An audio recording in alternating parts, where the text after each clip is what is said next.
Hello बच्चों, welcome to HP study junction. तो आज हम अपनी एक्सरसाइज 4.1 को बिल्कुल कंप्लीट कर देंगे, है ना।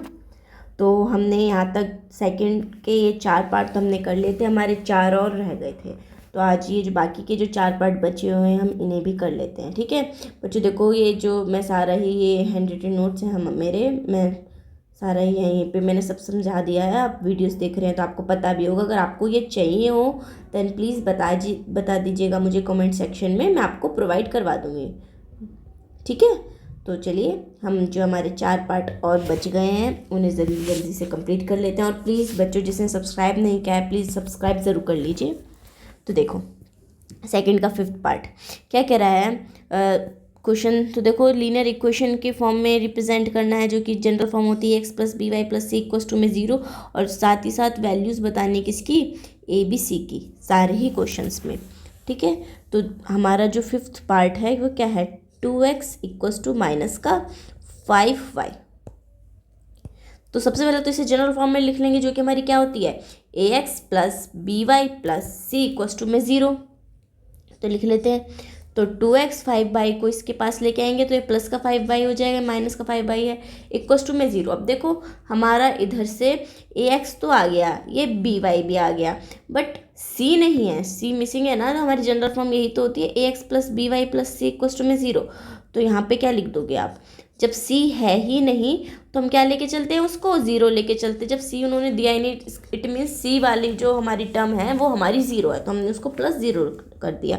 तो ये हमारी ax हो गई, ये हमारी +by हो गई, और ये क्या हो गया, प्लस का 0 हो गया। लिख देते हैं हेयर a की वैल्यू कितने आपके पास 2, b की वैल्यू कितनी है 5, एंड c की वैल्यू कितनी है 0। तो ये हो गया कंप्लीट, है ना। कितना इजी, प्रोसीजर वही सेम है जो मैंने लास्ट के 4 पार्ट में बताया था, बस क्वेश्चन की ऐसे डिजिट चेंज हो रही है, प्रोसीजर बिल्कुल सेम टू सेम वही रहेगा। अब 6th पार्ट देखते हैं। 6th पार्ट में क्या है हमारे पास, 3x + 2 = में 0। तो देखो यहाँ पे क्या है, सबसे पहले तो इसे ax + by + c की फॉर्म में लाना है। तो बच्चों देखो ध्यान से देखो, यहाँ पे ax तो है एंड +c है, बट आपका यहाँ पे by नहीं है, by वाली टर्म है ही नहीं, y वाली टर्म है ही नहीं यहाँ पे। तो इसे कैसे करेंगे, तो देखो 3x लिख दिया।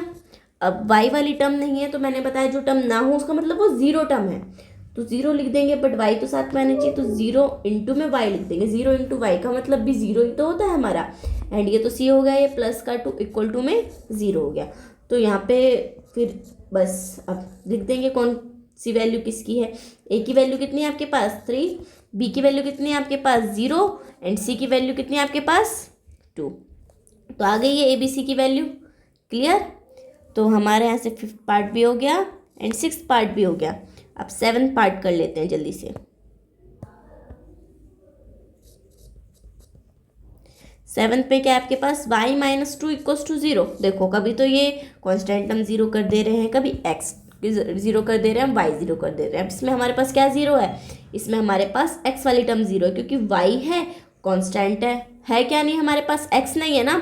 तो आपके लिए तो अब ये बड़ा सिंपल हो जाएगा, जो भी टर्म है ही नहीं, मिसिंग है, इसका मतलब उसकी वैल्यू क्या है 0 है। तो तुम यहाँ पे क्या लिखोगे, 0 × में x तो लाना पड़ेगा ना, x वाली टर्म नहीं है, तो 0 × में x आ गई, ये प्लस का y आ गया, -2 = में 0 आ गया। अब लिख देते हैं हेयर a की वैल्यू कितनी है आपके पास 0, b की वैल्यू कितनी है आपके पास 1।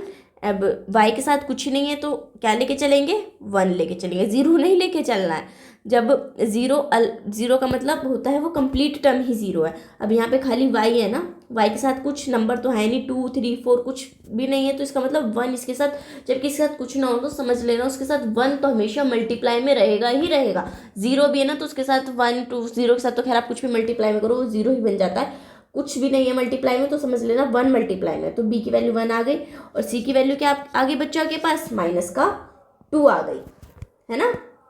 हो गया क्लियर। अब ये भी हो गया हमारा, फटाफट से लास्ट पार्ट कर लेते हैं, देन हमारी ये एक्सरसाइज ही कंप्लीट हो जाएगी। 7th पार्ट नहीं, सॉरी 8th पार्ट है, 7th हमने कर लिया। 5 = में 2x, क्या है हमारे पास 5 = में 2x। तो देखो इसमें हमारे पास क्या क्या है, इसमें बच्चों हमारे पास ये कांस्टेंट टर्म है 5 और एक्स वाली टर्म है। कौन सी ज़ीरो है हमारे पास? वाई वाली टर्म ज़ीरो है। तो देखो यहाँ पे आप क्या लिखेंगे, 5 इज इक्वल्स टू में 2x है, तो सबसे पहले तो 5 को लेके जाएंगे x के पास, तो ये क्या बन जाएगा 2x माइनस 5 इक्वल टू में 0 हो जाएगा। अब क्या करेंगे आप नेक्स्ट में 2x, अब y वाली टर्म तो 0 है तो क्या लिख देंगे प्लस 0 इंटू में y माइनस 5 इक्वल टू में हो गया 0। तो ये आपकी फॉर्म बने गई A X plus B Y plus C equals to में 0। अब जो नंबरिंग है वो लिख देंगे, क्या क्या ए बी सी है हमारे। ए की वैल्यू क्या है बच्चों यहाँ पे 2, बी की वैल्यू क्या है हमारे पास 0 एंड सी की वैल्यू क्या है हमारे पास माइनस का 5। तो ये हो गया हमारा 8 पार्ट भी कंप्लीट। तो 4.1 हमने पूरी अच्छे से कंप्लीट कर ली है। तो देख सकते हैं यहाँ पे कितने मैंने सफाई से पूरे नोट्स बनाए हैं, है ना। अगर चाहिए हो देन प्लीज़ बता दीजिएगा, और साथ ही साथ प्लीज़ सब्सक्राइब ज़रूर कर लीजिए। आप सब्सक्राइब करते हैं तो मुझे भी मोटिवेशन मिलता है ऐसी और भी अच्छी अच्छी वीडियोस बनाने का, ठीक है। तो बच्चों आज के लिए इतना ही। कल वाली वीडियो से हम अपनी 4.2 है, वो भी छोटी एक्सरसाइज है, वो भी ज़्यादा बड़ी नहीं है, उससे स्टार्ट करेंगे एंड जल्दी से जल्दी इस चैप्टर 4 को ही हम कंप्लीट कर लेंगे, है ना। तो थैंक यू फॉर वॉचिंग। आज के लिए इतना ही, बाय बाय।